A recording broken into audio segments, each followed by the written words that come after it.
అతిపెద్ద షాపింగ్ ప్రపంచం సిఎంఆర్ మన మచిలీపట్నంలో ప్రముఖ సినీ తారలచే నవంబర్ 20న గొప్ప ప్రారంభం. CMR shopping mall bus stand ఎదురుగా మచిలీపట్నం. సిద్దిక నగర్లో పెను ప్రమాదంగా మారినటువంటి బిల్డింగ్ని డిమాలిష్ చేసేటువంటి ప్రక్రియ కొనసాగుతుంది. హైడ్రాకు సంబంధించినటువంటి బుల్డోజర్స్ కూడా ఇక్కడికి రావడం జరిగింది. పూర్తిగా భారీ ప్రమాదం నుంచి తప్పించుకున్నటువంటి ఈ 5 అంతస్తుల బిల్డింగ్ని ఇప్పుడు పూర్తిగా తొలగించేటువంటి ప్రక్రియ చేయబోతున్నారు. ఇది చాలా ప్రమాదకరంగా ఉంది. చూడొచ్చు, ఒకవైపు మొత్తం కూడా వంగి ఇటువైపు ఉన్నటువంటి సందర్భం. హుటాహుటిన రాత్రి ఇక్కడ ఉన్నటువంటి అందులో ఉన్నటువంటి కుటుంబ సభ్యులందరూ కూడా అక్కడి నుంచి స్కిప్ అవ్వడం జరిగింది. సో పక్కన ఉన్నటువంటి నివాసితులు కూడా పూర్తిగా స్కిప్ అయినటువంటి పరిస్థితి, తప్పించుకొని వెళ్ళినటువంటి పరిస్థితి చూడొచ్చు. సో ఇక్కడ చిన్న గుంత తవ్వడం కారణంగానే పిల్లర్ వద్ద ఇది ఒక్కసారిగా వంగినట్టుగా కూడా చెప్తున్నారు. ఆ కారణంగానే రాత్రి 8 గంటల ఆ సమయంలో పూర్తిగా ఈ బిల్డింగ్ ఒక్కసారిగా భూకంపం కనుక వస్తే ఏ విధంగా అయితే బిల్డింగ్ ఒక సైడ్గా పూర్తిగా జరికిస్తాదో ఆ రకంగా ఆ బిల్డింగ్ ఇటు ఒరగడంతో అందులో నివసించేటువంటి కుటుంబాలందరూ కూడా ఒక్కసారిగా బయటికి పరుగులు తీసి మెట్లు కూడా క్రాక్ అయ్యాయి కొన్ని. అట్లా పరుగులు తీసి వాళ్ళ ప్రాణాలు రక్షించుకునేటువంటి ప్రయత్నం చేశారు. బట్ అది పడిపోతుంది అనుకున్నటువంటి సందర్భంలో ఒక ప్లేస్ దగ్గర క్రాస్ అయిపోయి మొత్తం 2 మీటర్స్ వరకు క్రాస్ అయిపోయి ఒక దగ్గర స్టిఫ్గా ఆగినటువంటి సందర్భం అయితే మనకు కనిపించింది.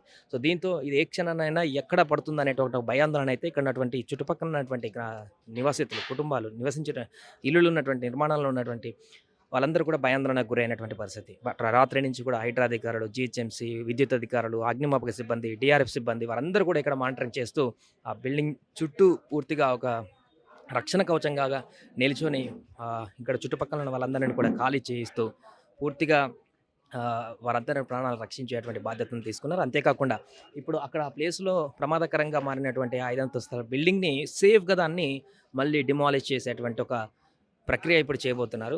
చాలా బిగ్ టాస్క్ అని చెప్పుకోవచ్చు అది. ఎందుకంటే పక్కనే అన్ని ఇల్లులు కూడా ఆనుకొని ఉన్నాయి. వాటన్నిటికి ఇబ్బంది లేకుండా వాటి మీద పడకుండా అవి డ్యామేజ్ కాకుండా ఓన్లీ ఆ పార్ట్ వరకే 5 ఫ్లోర్ స్టేర్ వరకు ఉన్నటువంటి పార్ట్ మాత్రమే డిమాలిష్ చేయడం అంటే కొంత పెద్ద టాస్క్ అని చెప్పుకోవాలి. చూడొచ్చు, 50-60 చదరపు గదాల వరకే ఉండేటువంటి ఆ ప్లేస్లో నిలిచినటువంటి ఈ 5 స్టేర్స్ బిల్డింగ్స్. కాబట్టి అది పూర్తిగా మళ్ళీ అదే ప్లేస్లో ఇట్లా కుప్పకూలడం అంటే పెద్ద టాస్క్ అని చెప్పుకోవచ్చు. అంత హైట్లో, తక్కువ ప్లేస్లో అంత హైట్ నిలిచి ఉన్నటువంటి బిల్డింగ్ కాబట్టి.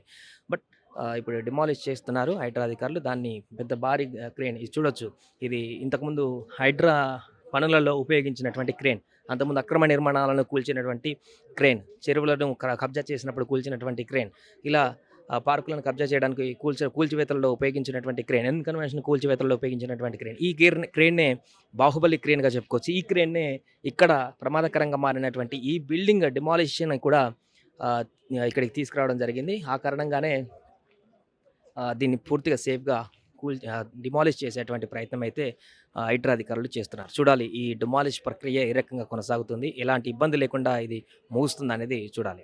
5 స్టార్ బిల్డింగ్ ఒరిగినటువంటి ప్రాంతం పక్కన ఉన్నటువంటి ఇంటి వాళ్ళు ఉన్నారు, వారు మాట్లాడదాం. అమ్మ, ఏ సమయానికి ఇది జరిగింది? ఇది 7-8 అయింది. మేము అందరూ మా వాళ్ళు అక్కడ ఫోన్లు చేసుకుంటూ నిలబడితే పట్టుమని పేలిందంట. ఏం జరుగుతుంది, వంగిపోయింది అనుకుంటే అందరు పడిపోతా అనుకుంటే ఇదే అల్లరి చేసుకుంటూ బయటకు వెళ్ళిర్రు. అందరు ఇక బయటకు వెళ్ళినాము, మేము కూడా బయటనే కూర్చున్నాం రాత్రి నుండి. ఏది వీళ్ళ మీద పక్కన ఉన్నటువంటి బిల్డింగ్ ఆ పక్కదే ఎక్కడనే. ఆ సమయంలో మీ ఇంటితో పాటు చుట్టుపక్కల అందరూ బయటకు వచ్చినారా? అందరం బయటకు వెళ్ళినాం, ఇక అందరం బయటనే ఉన్నాం, ఎవరం ఇంట్లో లేము రాత్రి నుండి.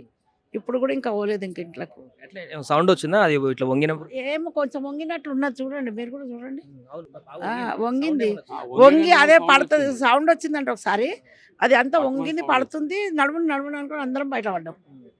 ఎందుకు అట్లా వంగిందమ్మా? అక్కడ ఏమన్నా గుంతలు తోమడం వల్ల? ఇక మాకు తెలియదు సార్, అంతా ఆయన ఓనరు అక్కడ చేపించుకుంటున్న పని. ఆయన కాదు, ఈయనది వేరే. ఈయనది మొన్న కొనుక్కుంటున్నాడు, ఆయన కట్టించుకుంటున్నాడు. అదేం జరిగిందేమో మాకు తెలియదు. కానీ కాకపోతే ఇక సపోర్ట్ వచ్చినప్పటి నుంచి మేము బయటనే ఉన్నాం రాత్రి నుండి. ఇప్పుడు ఖాళీ చేయించారు మిమ్మల్ని అధికారులు, మీరే బయటకు వచ్చినారు? మాదే ఇల్లు అది. ఎవరేమనలేదు, మేమే బయటకు వచ్చిన ముందుగా. వచ్చినాక తర్వాత అందరు వచ్చి మాట్లాడిండ్రు, కానీ ఇక మేమేం మాట్లాడలేదు ఎవరితో. ఎన్ని గంటలకు వచ్చినారు పోలీస్ సిబ్బంది కానీ, రెస్క్యూ సిబ్బంది కానీ? ఇక వచ్చారు అప్పుడే, అందరు చెప్పినా కొద్ది వచ్చారు, పోలీసు వాళ్ళు వచ్చారు, అదే జేసీపీలు వచ్చినాయి. ఇక అందరు వచ్చి చూస్తూనే ఉన్నారు రాత్రి నుండి. అందరు ఎమ్మెల్యే వచ్చిండు, పట్వారు వచ్చారు, అది కార్పొరేటర్ వచ్చిండు, అందరు వచ్చారు, బస్సు వాళ్ళు, లీడర్లు అందరు ఉన్నారు. ఎంతమంది ఉంటారమ్మా ఆ బిల్డింగ్లో? ఇక మాకు తెలియదు అన్న, ఎంత కిరాయికి ఇచ్చిండో మనకు తెలియదు కదా. కానీ ఏదో కింద ప్రాబ్లం అంటున్నారు, మరి తెలియదు మనకైతే. అంటే ఇది ఉరిగినప్పుడు కొంతమంది దూకే ప్రయత్నం కూడా చేసినారంటగా అదే ఒక అబ్బాయి దూకిండంట, ఏమో కాళ్ళకు నడుములకు ఏమో దెబ్బ తగిలిందంట. కూలిపోతుందన్న భయంతో దూకేసినట్టు పైన 3 అంతస్తుల మీదకి దూకిండంట, దెబ్బలు తగిలిందంట ఆయనకు. హాస్పిటల్ ఉన్నాడు ఎప్పుడైనా? ఎక్కడున్నాడో మాకు తెలియదు. అక్కడ వెనకకు పోతే వెనక గల్లీలో ఉన్నారు వాళ్ళు, వాళ్ళని అడగండి చెప్తారు. గల్లీలో ఉన్నారు. పక్క గల్లీలో ఉంటారు. ఆయన ఓనర్ కూడా ఆ పక్క గల్లీలో ఉన్నాడు, ఆయన భార్య కూడా ఇక్కడ పైన కూడా ఉన్నారు అంటున్నారు. ఓనర్ కూడా ఉన్నాడు, బిల్డింగ్ ఓనర్. మరికొంతమందితో మాట్లాడేటువంటి ప్రయత్నం చేద్దాం. అన్న ఏ సమయానికి జరిగింది ఇది? ఎట్లా టైంలో ఎట్లా సౌండ్ వచ్చింది? నిన్న సాయంకాలం 7:30 ఆ ప్రాంతంలో, 7:30, 18 ఆ ప్రాంతంలో ఒక సౌండ్ వస్తే అందరు పక్కన ఏందా అని చూస్తే బిల్డింగ్ ఒరిగింది. ఒరిగేసరికి వీళ్ళంతా భయపడి అంతా పరుగులు తీసి బయటికి వచ్చారు. ఒక అబ్బాయి 2nd ఫ్లోర్ నుంచి కిందికి దూకిండు భయపడి. అతను హాస్పిటల్లో జాయిన్ చేయడం కూడా జరిగింది. దెబ్బలు ఏమన్నా తగిలింది? దెబ్బలైనా హాస్పిటల్లో జాయిన్ చేసిండు. అదే బిల్డింగ్లో ఉంటాడు. భయపడి కిందికి దూకి కింద పడిపోతుందని భయం. బిల్డింగ్ కింద పడిపోతాని భయపడి కిందికి దూకిండు. నేను సాయంకాలం నుంచి ఈ పరిసర ప్రాంతాలందరూ బయట వచ్చేసి అసలు నిద్ర లేదు, శివరాత్రి మాదిరి ఉంది. రాత్రి అంతా మంటలు వేసుకొని బయట ఇక్కడే ఉన్నారు, నిద్ర లేదు ఏం లేదు. అందరికీ భయభ్రాంతులకు గురైపోయారు కదా దాని మూలాలు. ఫ్యామిలీస్ ఉంటాయండి దాంట్లో? దాదాపు 4 మొత్తం 5 ఫ్లోర్ బిల్డింగ్, అది 50 గజ్ ప్లాట్. ఒక 50 to 60 మెంబర్స్ ఉంటారు. ఫ్యామిలీస్ కరెక్ట్ ఐడియా లేదు కానీ 50 to 60 మెంబర్స్. ఇప్పుడు ఎట్లా డిమాలిష్ చేస్తున్నారా? ఆ? డిమాలిష్ తీసేస్తున్నారా? ఆ బిల్డింగ్ అదే తీపిద్దామని వాళ్ళు అధికారులు హైడ్రా మిషన్ తెప్పించడం జరిగింది. ఎందుకంటే దాని మూలాన ఇప్పుడు ఎవరికి ఏం ప్రాణ నష్టం కానీ ఆస్తి నష్టం జరగకుండా ఉండాలంటే దాన్ని తీస్తేనే వర్కౌట్ అవుతుంది. మీరు చెప్పండి అమ్మా, ఏ టైంకి సౌండ్ వచ్చింది? 7:30. ఎట్లా అప్పుడేమన్నా భయం వేసిందా? బయటకు వచ్చినారా అందరు? ఏదో అందరు కేకలు వేస్తుంటే మేము వచ్చి చూసేసరికి అందరు చాలా పబ్లిక్ వచ్చేసినప్పటికీ ఆ బిల్డింగ్ క్రాస్ అయ్యింది. సౌండ్ ఏమన్నా వచ్చిందా అప్పుడు? సౌండ్ వచ్చింది 7:30కి. పోయింది అలాగా టపటపా సౌండ్ వచ్చింది బాగానే. అది మొత్తానికి ఈ బిల్డింగ్ ఏదైతే ఇటు అయిందో రాత్రి 8 గంటల ప్రాంతంలో క్రాక్ అయినప్పుడు సందర్భంలో పూర్తిగా తీవ్ర భయాందోళనకు గురై ఒక యువకుడు పైనుంచి కూడా దూకడం జరిగింది అనేటువంటి విషయాన్ని కూడా క్లియర్ కట్గా చెప్తున్నారు. సో దాంతో అతను 2nd ఫ్లోర్ 3rd ఫ్లోర్ నుంచి దూకడంతో ఆయన తీవ్ర గాయాలయ్యి ఆయన ఆసుపత్రి కూడా తీసుకువెళ్ళడం జరిగింది అని చెప్తున్నారు. పక్కన ఉన్నటువంటి వాళ్ళందరూ కూడా రాత్రంతా నిద్రపోకుండా క్షణక్షణం ఏం జరుగుతుంది అనేటువంటి ఒక భయాందోళనతోనే ఇక్కడ గడిపామంటూ కూడా చెప్తున్నారు. సుమన్ టీవీలో మీ పర్సనల్ అండ్ బిజినెస్ ప్రమోషన్స్ కోసం కింది నెంబర్కి కాంటాక్ట్ చేయండి.